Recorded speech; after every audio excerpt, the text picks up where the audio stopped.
Hello friends and welcome back to my channel Bengali family in UAE, जहां मैं बात करती हूं यूएई और ट्रैवल से रिलेटेड छोटी बड़ी खबरों की। तो दोस्तों, आप लोगों में से बहुत लोग पूछते हैं क्या 6 महीने से पहले हम लोग जॉब छोड़ सकते हैं या नहीं छोड़ सकते हैं। यूएई लेबर लॉ के हिसाब से क्या है सही बात, यानी कि लॉ में क्या लिखा हुआ है, सारी चीज़ें इस वीडियो में आपको डिटेल में बताऊंगी। तो आप सबसे रिक्वेस्ट है वीडियो को एंड तक के देखिएगा ताकि पूरा अपडेट आपको पता चल सके।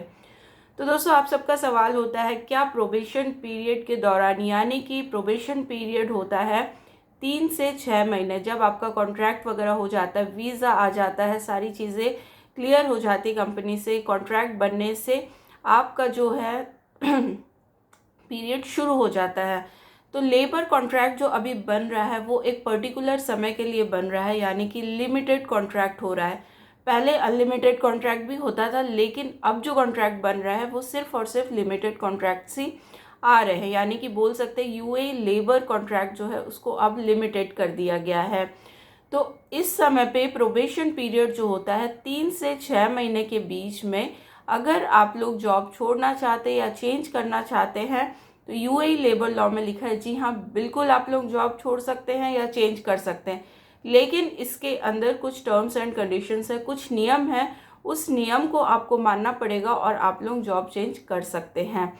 देखिए, ये जो लेबर कॉन्ट्रैक्ट है ये 2 तरीके से टर्मिनेट हो रहा है, यानी कि एक आपकी कंपनी आपको टर्मिनेट कर रही है और एक है कि आप कंपनी को रिज़ाइन दे रहे हैं। ये 2 तरीके हैं जॉब छोड़ने का, या कंपनी आपको निकाल रही है या आप कंपनी छोड़ना चाहते हैं, कोई सा भी रीज़न हो सकता है।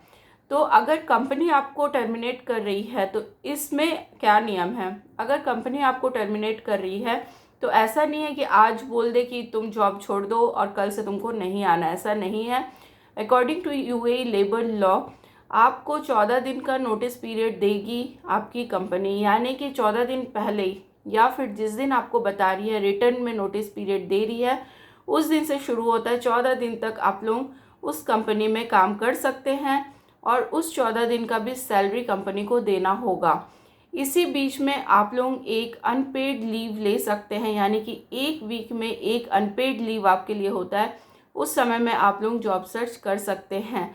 इसके लिए आपकी सैलरी काटी जाएगी, यानी कि अनपेड लीव होगा। ये हो गया कंपनी अगर आपको टर्मिनेट करती है। अगर आप कंपनी को रेसिग्नेशन देते हैं तो बिल्कुल दे सकते हैं। रिटर्न रेसिग्नेशन जिस दिन से देते हैं उस दिन से 30 दिन तक आपको अपना नोटिस पीरियड सर्व करना होता है। इस नोटिस पीरियड के दौरान आप यानी कि सैलरी आपको मिलती है, ऐसा नहीं कि सैलरी कटआउट्स होगी। नॉर्मल जॉब करते हैं और आप नोटिस पीरियड में होते हैं। रिटर्न नोटिस देने के बाद, यानी कि एचआर को या फिर कंपनी को आप रिटर्न नोटिस देते हैं, एक्सेप्ट हो जाता है, उस दिन से आपका नोटिस पीरियड चालू हो जाता है और नोटिस पीरियड सर्व करने के बाद आप जॉब छोड़ सकते हैं। फिर से 2 केसेस आते हैं कि जॉब छोड़ने के बाद आप लोग अपने होम कंट्री चले जाते हैं या फिर यहीं पर रह के दूसरा जॉब सर्च करना चाहते हैं। अगर आप अपने होम कंट्री जाना चाहते हैं तो बिल्कुल जा सकते हैं, लेकिन वापस 3 महीने तक नहीं आ सकते हैं। 3 महीने के अंदर अगर आप आ जाते हैं यहाँ पे तो आपके ऊपर 1 साल का लेबर बैन लग सकता है। इसलिए अगर आप लोग रेसिग्नेशन दे के, प्रोबेशन पीरियड में रेसिग्नेशन दे के अगर अपने होम कंट्री ट्रैवल करते हैं, 3 महीने के बाद ही आप लोग यहाँ पर आइए। अगर आप लोग जॉब चेंज करना चाहते हैं, आपको जॉब मिल जाती है नोटिस पीरियड के दौरान या कुछ दिन तक, जो भी आपका ग्रेस पीरियड है उस दौरान जॉब अगर आप चेंज करते हैं तो आपका जो नया एम्प्लॉयर है, यानी कि जो भी कंपनी आपकी नई है, वो कंपनी आपके पुराने कंपनी को जितने भी एक्सपेंसेस हैं, कॉन्ट्रैक्ट हो गए, वीज़ा हो गया, आपके मेडिकल हो गया, एमिरेट्स आईडी का जितने भी एक्सपेंसेस हैं वो आपके पुरानी कंपनी को पे कर देता है और आपका सारा कॉन्ट्रैक्ट जो है वो आपके नए कंपनी में शिफ्ट हो जाता है। तो ये है रूल्स एंड रेगुलेशंस आपको प्रोबेशन पीरियड के दौरान अगर आपको चेंज करना है जॉब या फिर जॉब छोड़ना है। तो गाइज़, आई होप इस वीडियो में सारी चीज़ें आपको क्लियर हो गई होंगी। और भी कोई क्वेश्चन हो कमेंट बॉक्स में ज़रूर बताइए। मिलते हैं नेक्स्ट वीडियो में एक नई अपडेट के साथ, तब तक के लिए goodbye and take care.